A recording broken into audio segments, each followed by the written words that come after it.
Fire away. It's like normal. Your running back obviously has separated himself. The guys behind him, where do you feel like that group is at right now? I think it's a good group that they're going to have plenty of opportunity. That's the fun challenge for them as a position group, is those guys are going to play and look to have a good rotation and ask them what we feel like they can handle as coaches. But that room certainly has a great opportunity and challenge ahead. But I'm excited for them. I really am. I think they'll accept the challenge, and just going to be fun to see not only that group but everybody just be under the lights and truly under the fire a little bit on Saturday night. Gideon specifically, how has he grown from preseason camp to now? It's what you would expect. I mean, the guy's been here for several months now, and so just the accumulation of mentally probably what we're asking him to do, right? Just that transition from high school to college football and specifically what that position requires and everything it entails. You know, he's just gotten better and better and better. So, you know, I've said this all along, he's a kid that just really doesn't get phased. You know, not that he's perfect by any stretch of the imagination, but he's the type of person that can handle, you know, moments and what you ask him to do. So got a lot of confidence in him. In what ways is David Eziomume different from last year? Just more mature, you know. I mean, really just from a sense of knowing what to do and just doing it more consistently, you know. So it was kind of the same thing for him, transitioning and being a young player and just, you know, had to really grow in that part of his game. And I feel like he's definitely taken a huge step, you know, in this last, whatever it's been since spring football, you know, I mean, 5-6 months, you know, as a whole, that whole timeline. I think he's improved a lot. And, you know, he certainly brings, you know, some violence to that position group. So that's what you love about Easy, is he's going to play full speed and he's going to have bad intentions. I mean, that's just kind of the style he is. So, you know, definitely excited to see more of him. Pretty unique situation with Adam at running back. You know, a guy who's just a natural receiver. How much of a, I guess, luxury? How much fun is that for you, knowing that now you've got all these options in the passing game with your starting running back? It makes you versatile, right? I mean, he brings versatility, and you know, it could be somebody that you look for mismatches and things of that nature that he's just hopefully going to present. But you know, it's nice to have a guy like that back there that understands space and has awareness and just some of the things that, you know, a receiver is going to be a little bit more accustomed to, you know, to that. So yeah, certainly excited about Adam. One thing Adam mentioned was trying to improve in pass protection at being a running back. I guess how you kind of seen him improve in that department since he made the transition. It's been a big emphasis. I mean, anytime you make a transition from wide receiver to running back, that's obviously going to be one of the first things you really gotta emphasize and work on. You know, from the mental part of it, and then to the actual execution of a one-on-one block. And so, you know, that's been a big thing, not just for him, but that whole room, right? You know, younger room altogether. That's going to be a big key, you know, for our season and certainly in this first game. What have you seen out of Tristan from spring ball through fall camp? Tristan Smith? Yeah. Same thing. I mean, now he's been here for a while. You know, the offense, what we ask him to do, the fundamental technique that we teach, all the technical parts of the game, like all that's slowing down. It's becoming more and more of muscle memory to him. You know what I mean? I know he made some plays for us, had a fun spring game and all that stuff, but like he had to really grow from spring football with those parts of his game. And so that's certainly been a big emphasis for him and for us as coaches to get him to that point. But I've seen a lot of progress with Tristan. I asked Coach Sweeney the same question. I guess I'll ask you as well. Harold Perkins, number 7 on defense, missed most of last season, but he's a special player, very versatile. Coach said that you have to know where he is at all times, and how they use him is going to be kind of a mystery.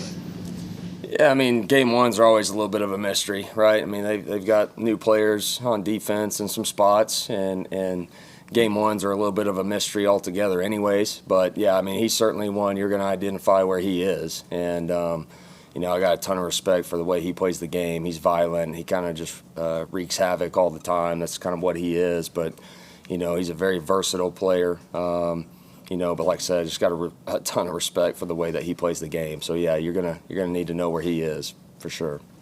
Short yardage was a big, I guess, thing that y'all needed to have identified as needing improvement. this year. What were some of the more critical shortfalls last year, I guess, as you move toward improving that this year? Yeah, I mean, you're not going to like my answer, but it all boils down to this, to just really the little things like IDs, winning a block, defeating a block. You know, it usually ends up being kind of the bulk of where your issues come up when you watch your cut-ups at the end of the year. When it all boils down to it, for the most part, some of your faults or some of your weaknesses usually ends up being the small things. And so that's just been such a big emphasis for us overall, not just short yardage. You know, for our team and certainly on offense, is we got to be great at the details. And as coach speak as that is, it's the absolute truth. And that has to show up certainly in game ones. It's a mystery, kind of what both teams are a little bit, right? And so it's always going to come back to those fundamental things for us. And so that's the key for us as an offense and certainly as a team. It just is. It sounds like Easy E, Gideon, Keith are all kind of right there behind Adam at running back.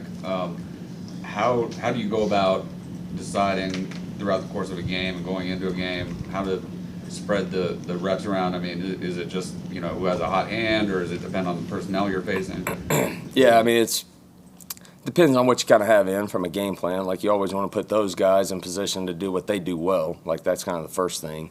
And then from there, you've got to kind of set a rotation on how can you efficiently and what's best for our team, what's best for that that position group, you know, to get people involved, to maximize reps, not ask them to do too much. So it's just a lot of things that go into it, especially with that position group, because, you know, they're asked to do quite a bit.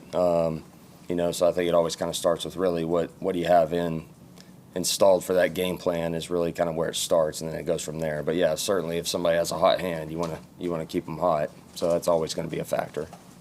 You mentioned with game one, there's so many unknowns. Does having someone like Cade, who's been in the system for so long, make it a little bit like less daunting, or does it change that unknown factor? It helps. It helps. In what ways?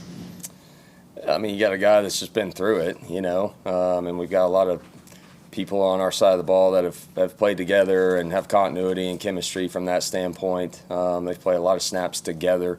They've been through ups and downs together, you know, and so I just think going through those experiences, I mean, we're all gonna draw from our own experiences, and I think we got a group that can certainly do that, you know, and applying that into a game one like we're about to have. Garrett, on Cade specifically, though, a year ago there were a lot of people that weren't sure he was even the right quarterback to lead Clemson. Fast forward a year, people are talking about him as the potential #1 overall pick. What does the next level for Cade look like this year, you think?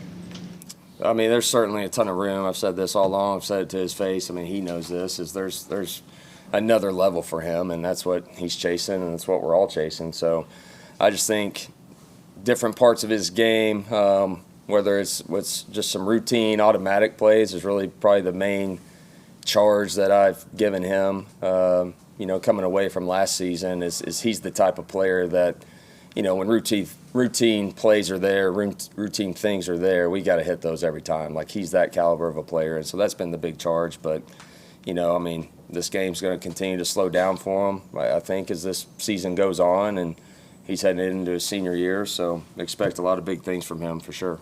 What's your comfort level with him as far as in the red zone, he sees something to make a change at the line? A lot of confidence. Does that just come because of the 3-year relationship now you have with him? Yeah, with him and our offense as a whole. You know, I mean, those guys know me, and they know kind of our system and what we're about, how we want to attack, maybe how we want to check or get out of a bad play or whatever. Like, just not just him, but offensive line and the staff, like everybody just kind of really being in sync. That's such a huge key that not a lot of people really realize. Like, there's continuity from the staff standpoint too. Outside of Cade as a leader, who else on offense is stepping up this season? I think we got a bunch. I really do. I think Antonio Williams has grown into a great leader. Just have a ton of respect for him and the way that he goes about his business. I mean, he's a pro. He's a professional. I think we got several guys up front that lead in their own way. I mean, Tristan Lee, Blake Miller, Ryan Linthicum, you know, started for us and played more snaps than anybody on our team last year, and he's a guy that a lot of people on our team kind of gravitate towards. So Adam Randall certainly is a leader in every sense of the word. So I feel like we got a collection of people that can kind of spread the wealth a little bit. What can you say about Go ahead. What can you say about Tyler Brown battling back from injury and what you're hopeful to see about him this year? Yeah, I just can't wait to see him play. I mean, the guy's been practicing really, really well. Spring football was healthy, was fast, and was a consistent practice player. And then the same thing following it up here in fall camp. So certainly glad he's back. He's a heck of a player, and one I can't wait to see play the season again and being healthy. Well, summer dad was praised Vizzina in his growth, particularly in his playmaking, not just necessarily being made the byproduct of maybe an open throw. Just what have you kind of seen from him as he's grown this spring and the fall? Yeah, I've definitely seen growth with him, and a lot of it was kind of the consistency was kind of the first check the box, like, hey, this is where we have to grow. Like, this is the first priority for him. It's just becoming more consistent. And then with that, because that improved, then you saw just some more playmaking ability, as he got reps in fall camp and scrimmages and things of that nature where he's put in real situations. I was able to really see some true playmaking ability from him. So that was certainly great to see. So definitely a step in the right direction for CV, no question about it. Simple-minded with Blake Baker's defense. They like to generate that pressure with the front four. They have good corners this year. What have you seen on film? Is it a little hard to prepare because they've got so many new pieces?